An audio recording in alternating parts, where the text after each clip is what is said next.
Bad World. The degenerates stood in a respectful distance in a semicircle around their offering.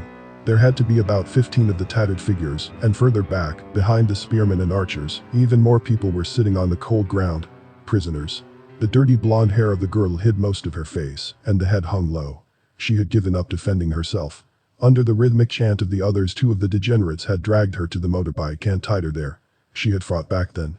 Even after she was tied, she had screamed and tugged at the ropes for a while, but now she seemed to have given up and instead let the teary red eyes wander fearfully back and forth. She waited. They were all waiting. They were waiting for dusk. For the twilight with which the dogs would come.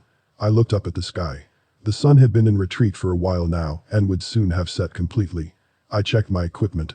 For the crossbow I only had 4 bolts, and then there was the machete, which I had taken from a hardware store 2 days ago. On my belt I still had one of those cheap survival knives with compass and fishing gear and the hollow plastic handle, but this thing could hardly be labeled a weapon. Resigned, I exhaled. No, there's nothing I could do for the girl. Even if I managed to free the girl, what would I do with the child? I couldn't take her with me, and alone she would sooner or later peg out anyway. I made my decision, let myself sink behind the burnt-out car wreck whose hood I had peered over, and cocked the crossbow. While I was inserting the bolt, I was thinking. I had to wait until the dogs really came out of the cellars and urban canyons to get to the girl and attract the attention of the slavers. If the degenerates noticed my shot, it was more than likely that they would hunt me down. I took aim on the poor trembling thing for a test, checked the wind direction, and watched as the light of the sun slowly departed. They were still in the shadows of the ruins, crept suspiciously around the group, but soon they would have explored the situation sufficiently, and then the scent of the girl's fear would make them attack.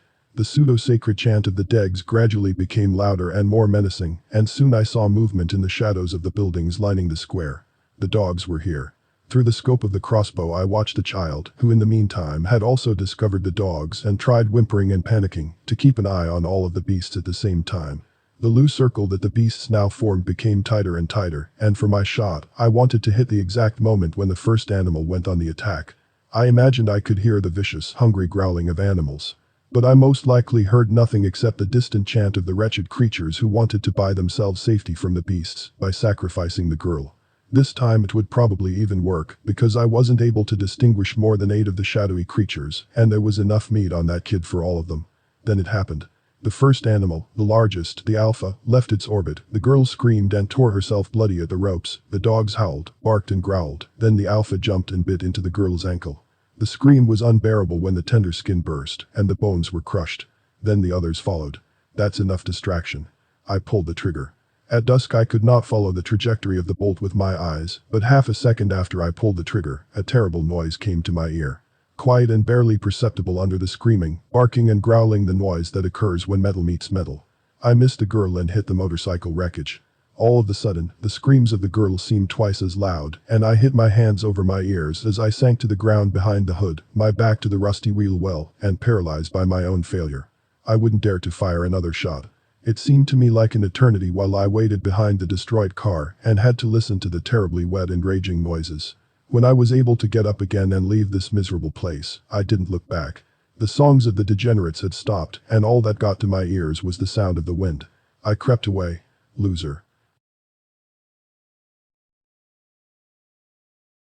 That happened a week ago. I still woke up night after night bathed in sweat and had then relived the events of that evening. The dream had taken me out of my sleep again today, and I sat down in my sleeping bag. Disoriented for a moment, I looked around. No dogs. No degenerates. Instead, a pale early morning sun lit the bedroom of the abandoned house in which I had settled for the moment. My backpack leaned against the wall together with the crossbow, and the machete lay on the unused half of the wide double bed I had chosen to sleep on. I was barefoot, wearing only my dirty jeans, and the rest of my clothes formed a sluggish clue at the foot of the bed. After my recent experiences with the degenerates who offered their sacrifice to the wild dogs, I had become tired of roaming and wandering for the time being. In a suburb of Frankfurt, at the lower end of a dead-end street, I found a house surrounded by a high fence. The entrance door was turned towards the turning hammer, and an overgrown park full of tall trees adjoined at the back. From the bedroom in the first floor I could overlook the street, which gave me a vague feeling of security. I had closed the gate, which interrupted the fence a little over the height of a man, with a chain and a padlock, and therefore allowed me to relax a little in the deceptive safety. I still had canned food for 3 days, and I had managed to shoot a rabbit who must have made it out of the park onto the fenced property somehow. Sleepy, I looked down the street. In front a weathered sign had proclaimed the name of the road. Mittlerer Hessenfeld. The asphalt had cracked in ferns, grass, and here and there even a young tree sprouted. The front gardens of the other houses also were overgrown, and, as everywhere else, nature pushed with irresistible force into the remains of our so-called civilization. With a disposable lighter, a handful of which I always had with me, I lit a gas burner and heated some water in a tin cup to stir an instant coffee. I would never have drunk a brew like that before it all changed, but right now it seemed like the greatest luxury to me. As I sipped on the blackish liquid, I gazed across the cloudy sky. Autumn had come. Later that day I would check the attic and the cellar for useful things. But for the moment I simply sat on the bed and drank my coffee. I still had to think about the dogs. About them and about the degenerates. To the same extent that the flora pushed forward and occupied the space that man had so suddenly and so terribly released, much so did the fauna. But that wasn't the real problem. The problem was that in the few years after the Great War and without human influence, the animals had very quickly found their way back to their archaic behavior.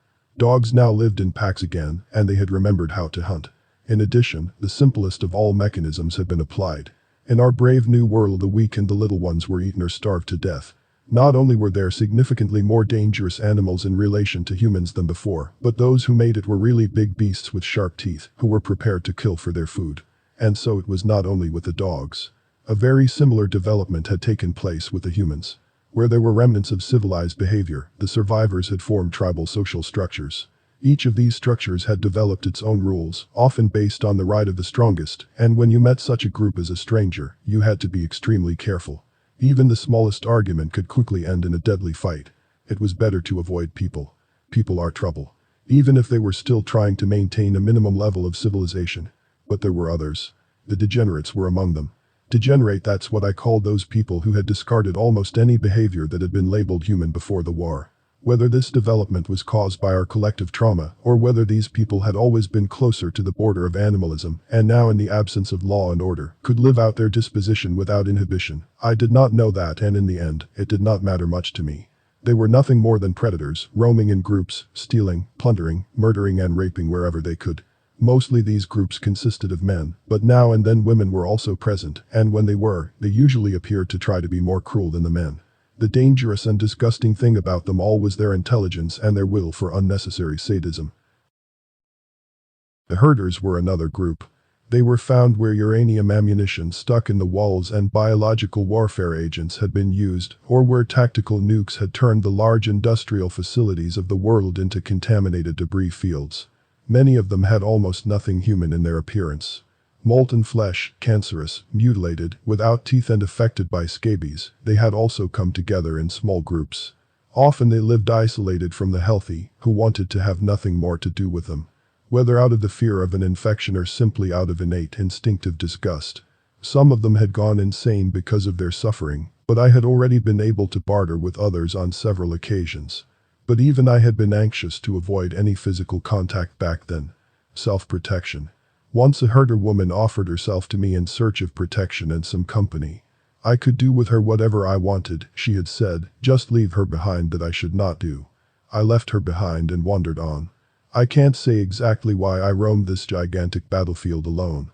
There was no place I wanted to go, no person I cared about, and no big goal I was pursuing. Basically, I could have killed myself just as well as so many before me had done. Especially in the first years after the war. I decided not to think about it any further. I took off my jeans and underpants and began to clean myself with a bar of soap and the rest of the water from the plastic bottle. Every other day I sprayed myself generously with disinfectant, from which I had taken 3 small bottles from a half-collapsed drugstore. Since there was no more basic medical care by doctors and hospitals, it was more than advisable to pay attention to hygiene. A blister on the foot could be fatal on the run, just like fungal infestation in the crotch.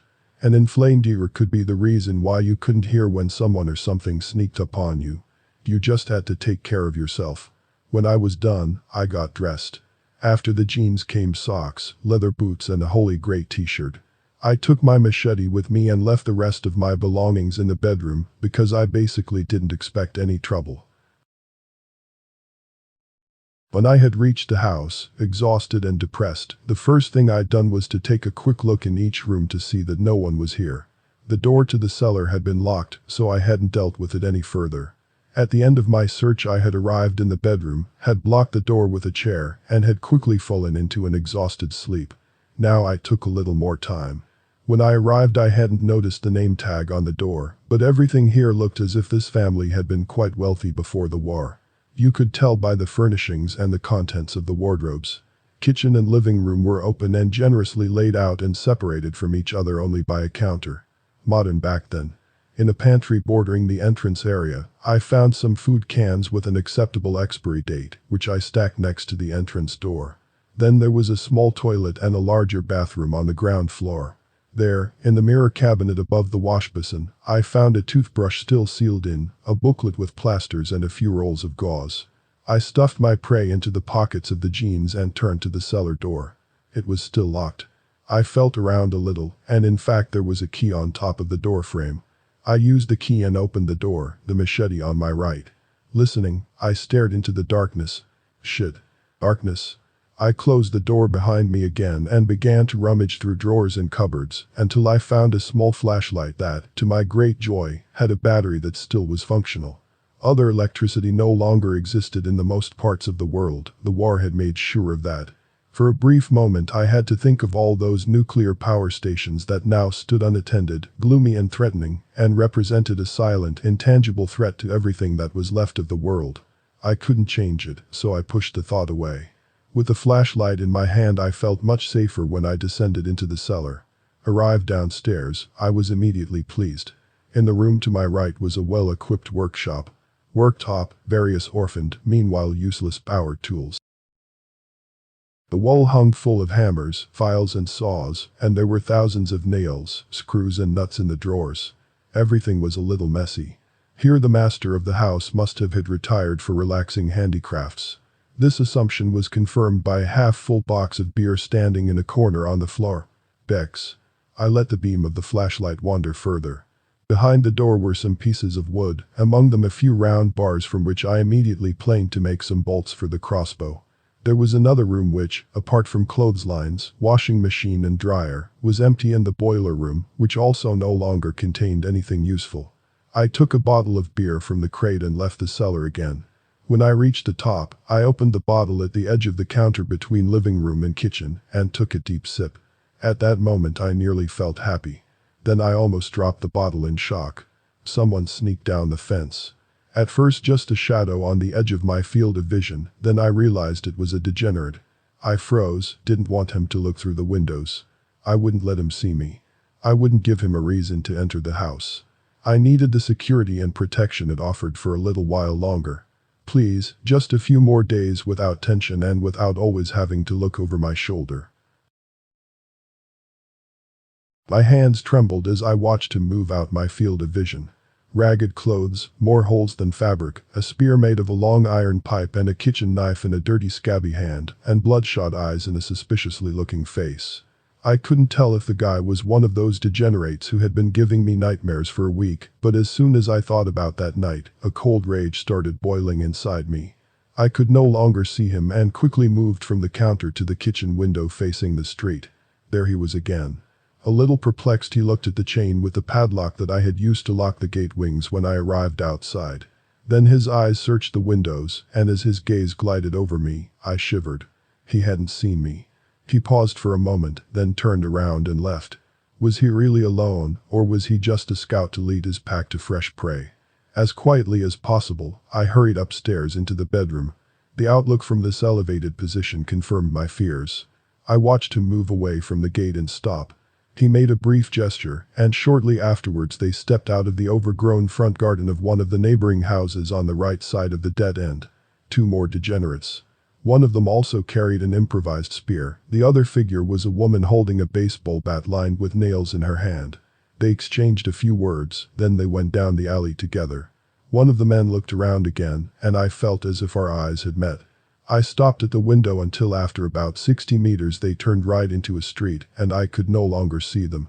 I noticed that I still was holding the beer bottle spasmodically in my hand, forced me to loosen my grip a little, and took another novice sip. One more, then. And another. The last time I had drunk alcohol was a while ago, and so warm, cozy, light feeling soon set in my body, which seemed somehow inappropriate to me. I sat down on the edge of the bed and allowed myself for a moment to enjoy this paradoxical feeling, regardless of all danger. With one last big sip I emptied the bottle and thought about what I should do. I could not say for sure if the Degs had noticed me, but when the last drop of beer was finally drunk, something dawned on me. I had made a mistake. The padlock on the gate. It hung inside, not on the outside. If the scout had been alert enough, he would have noticed that someone had locked himself in here. And where someone lived, there was food, and there you could plunder and murder. On the other hand, he couldn't have known that I was alone. Maybe this uncertainty would keep them from taking the risk. So I could not say for sure if they would try to enter here, but I cursed myself for my mistake and decided not to stay longer than necessary. I gathered my belongings together. The backpack, the crossbow and the olive green Bundeswehr parka, which was still on the bedroom floor and in whose side pocket were the remaining 3 bolts for the crossbow. In the drawer where I had found the flashlight, there was another pack of suitable batteries. I took those too, then I went back to the cellar and locked the door behind me. First thing I did was cocking the crossbow and put in a bolt. To have it handy, I placed it on the left edge of the worktop. Then I took another bolt and started working. I messed up 2 workpieces, but for 8 others, I managed to make improvised missiles out of the round bars and long nails from a drawer, with the help of wood glue, a small drill and hemp string. Since they had no feathers like the aluminum bolts from the sports store, they would never fly as far and straight as these, but at short range, you could certainly cause enough damage with them to dissuade one or the other of the Degs from possible attack intentions. I kept going. With a whetstone I sharpened the machete and the cheap survival knife. Then I left the basement again. I just wanted to put the cans I had stacked at the front door in my backpack and leave the house, when I saw them. In a small caravan they came along the dead-end street. 5 or 6 ragged figures with spears went ahead, followed by 2 carts, a 4-wheeled cart trailer and a handcart, each pulled by naked emaciated people who had ropes around their necks. The bodies seemed weak and scuffed. Especially the body of the woman who had to pull the larger cart trailer together with an old man. On the carts were supplies, tarpaulins and tent poles and some other things that I could not recognize exactly through the thick glass next to the front door and through the struts of the fence. Again I hurried up the stairs to the bedroom and tried to be quiet, although the procession was certainly still 40 meters or more away. From here I could see a lot more, and the hair on my arms stood up. Behind the carts, also prevented from escaping by ropes, 3 children trotted. At this distance I estimated the age of the little ones between 8 and 11 years. It simply had to be the same degenerate group I came across a week ago. At the end of the caravan, 4 more degenerates walked tall, armed with knives, clubs and spears. 2 of them carried additional sports bows with translation and quivers with arrows on the shoulders. But all this was not that important at the moment. More importantly, in the blink of an eye I had made a decision and the sight of the prisoners had given me certainty. This pack of degenerate slavers wouldn't let any more kids get bitten to shreds by wild animals. Never again. However, my new determination did not prevent me from feeling fear. Fascinated like a rabbit in the spotlight, I watched fistballing and sweating how this platoon of wretched and wicked people set up camp right in front of my fence. That's why the scouts were there. They were not looking for easy prey today, but for a safe place to camp, and the dead end was ideal, since the supposedly empty houses, the fences and the overgrown gardens offered protection on 3 sides. As I watched the degenerates and their prisoners setting up camp outside my house, I tried to analyze the situation as objectively as possible. On the first floor of the house I was safe from discovery for the time being. No one bothered looking up. Soon I got aware of a simple hierarchy within the group. One guy was a little older than the rest, about 50 maybe. He was of wiry stature, the only one not dressed in rags and relatively tall. He stood, flanked by 2 strong-looking men, in the midst of the activity, and seemed to consult with them. The rest of the troop was busy unloading the wagons pulled by the naked prisoners, or carrying flammable material, furniture and a lot of books, out of neighboring houses, and piling it up in the middle of the improvised camp. The prisoners were still tied to the 2 carts, but had in the meantime sat on the ground and tried with a lowered gaze, not to attract the displeasure of the bustling degenerates. Every now and then, however, one of them was beaten or kicked in passing, and their fearful and damp noises of pain made the Degs laugh mockingly. Once one of them pointed towards my house. Another time someone even shook the chain with which I had closed the gate, and I got sick with fear. Don't. Not now. I'm not ready yet. The leader finally called the man to order. There is enough wood for a decent fire. The gate would be taken care of tomorrow. At least that's how I interpreted the leader's gestures. I breathed a sigh of relief. Yeah, you creeps, take care of that damn gate tomorrow. Don't you pay any attention to me. I watched them for a while until I was really sure they wouldn't change their minds. The carts had been arranged across the road so that they formed a barrier that shielded the camp from the open road. This way they were protected from attacks by other gangs and wild animals from all sides by my fence, the two neighboring houses and their carts. They had unloaded the tents, but had not set them up yet. The Dags had put down the tarpaulins and tent poles at the eastern edge of the camp. Food and water containers had been brought to the center of the camp, where a small fire of looted furniture and books had already been lit. The leader, protected by his two henchmen, took his seat with his back to me, and his eyes turned to the road. Most of the other degenerates also sat in loose circles around the fireplace, except for one who was preparing the food and, for this purpose, pulled something that looked like the old carcass of some unidentified animal out of a blue garbage bag, and two other men who walked down the street with shouldered spears and took a stand about 30 meters away from the camp. Wonderful. I actually seemed to enjoy a certain amount of fool's freedom, at least as long as I didn't make any noise and didn't show my face outside or in the windows.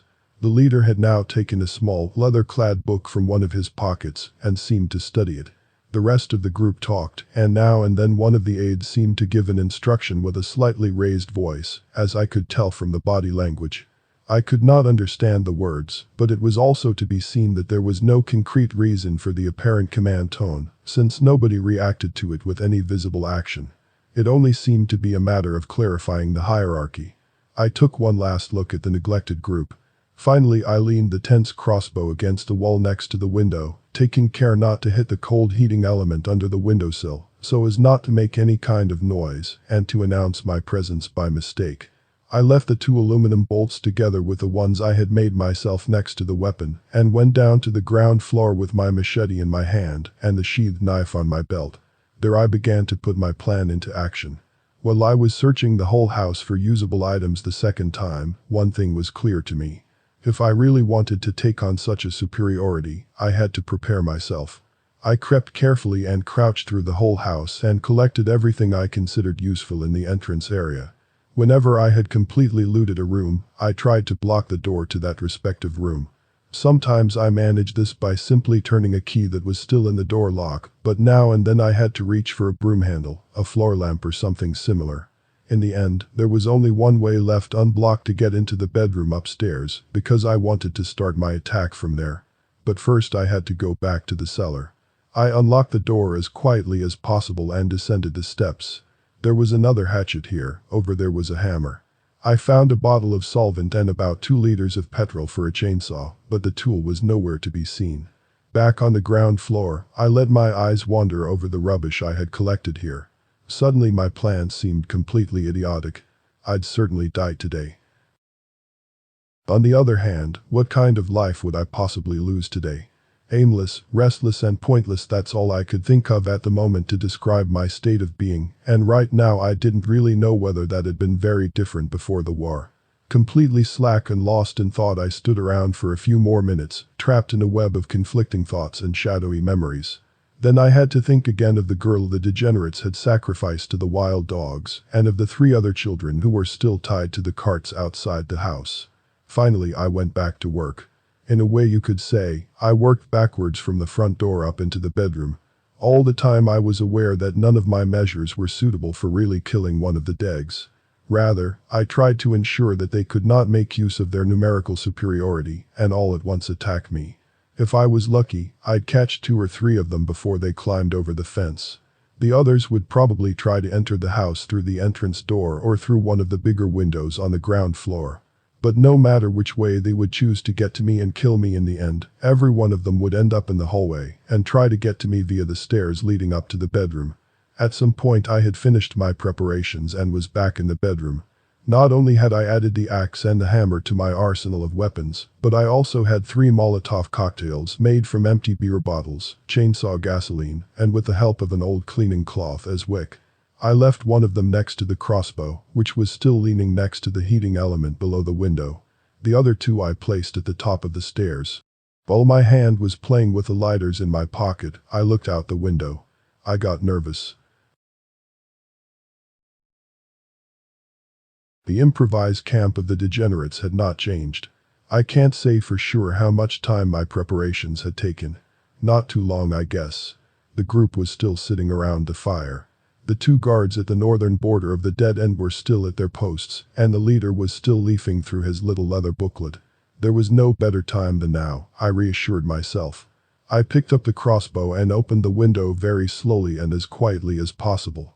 Nobody had noticed anything down there, and I set my sights on the back of the leader's head.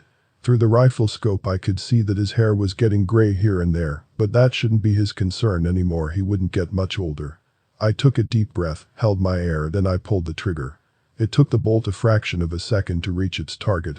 With a wet, somehow crunching sound, the missile penetrated deeply into the leader's skull from behind and tore him forward. The book fell out of his hands into the mud, and his body collapsed. I did not wait for the reaction of his comrades, but moved quickly away from the window in order not to be discovered just yet, and began to make the crossbow ready again. When I had to cock the bow another time and just was inserting the bolt, I heard the first cries. Taking advantage of the chaos below and their moment of shock, I stepped back to the window and aimed again. The 2 aides had leaned over the leader's body. The rest of the group had taken up arms, and they looked around suspiciously.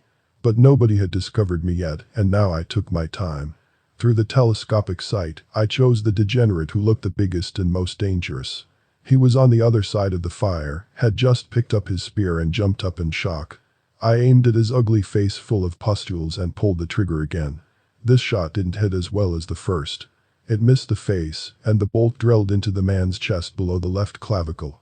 He yelled in pain, but at the same time he raised his arm on his unharmed side and pointed at me. I was discovered.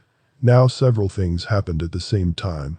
I was again readying my crossbow, the 2 aides let go of their leader's body and reached for the weapons, and the 2 archers on the other side of the fire placed arrows on the tendons. The whole camp was now in motion and turmoil, and a great shouting arose, in which the prisoners also took their part. The degenerates screamed with rage, the prisoners with fear. By the time I had inserted the 3rd and last of my feathered aluminum bolts, the 2 aides had already climbed halfway over the fence, and the archers had put their weapons on me. As fast as I could, I also aimed at one of them and pulled the trigger. The bolt pierced his hand, and his arrow rose high into the gray sky. I dropped my crossbow, reached for the Molotov cocktail, and with the other hand for one of the lighters. I was going to throw the incendiary charge at the 2 henchmen as soon as they had gotten over the fence protecting me. The scrap of fabric at the top of the Molotov cocktail had just caught fire when an arrow rushed past me and hit the wall behind me. When the slower of the 2 aides had just put his feet on the ground, I sent the flaming projectile on its way. I was a little hasty with the throw. The bottle crashed on the ground 1 meter away from the guy. There was a bright jet of flames, and he was caught by a spray of burning liquid. I jumped back from the window, just in time, because a second arrow came flying in and just missed me. I was thinking about what I should do. Should I shoot the crossbow out the window again? Or should I prepare myself for them to storm the house soon? No, not with the crossbow. On the one hand, the remaining degenerate archer now had warmed up for sure, and on the other hand, I just had my homemade bolts at my disposal. I had already used up all the more precise aluminum bolts. So the decision was made. While I was crouching in the bedroom to avoid being hit by a 3rd arrow, I listened eagerly. The degenerates were still screaming with rage, and those I had hurt were screaming in pain and expressing their anger.